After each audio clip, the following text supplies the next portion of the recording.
জীবনের প্রতিটা মুহূর্তই অনেক ইম্পর্ট্যান্ট, যেটা চলার ক্ষেত্রে হোক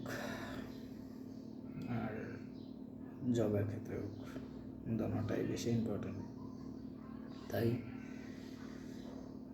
প্রফেশনাল আর ব্যক্তিগত চলার ক্ষেত্রে দুটা ভারসাম্য রক্ষা করতে হবে, আদারওয়াইজ দুটা দুই দিকে যেমন দুই নৌকা পাড়া দেওয়ার মতোই হয়ে যাবে। তাই প্রফেশনাল লাইফ আর ব্যক্তিগত লাইফ দুটা এক না, দুটা দুইভাবেই ভারসাম্য রক্ষা করতে হবে। তো আমরা যারা প্রফেশনালিভাবে যেটা করি না কেন,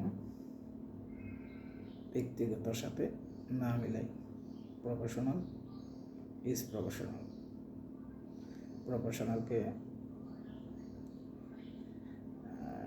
ব্যক্তিগতভাবে ট্রিট না করি। Thank you. প্রফেশনালটাই প্রফেশনালভাবে বজায় রাখি। Thank you.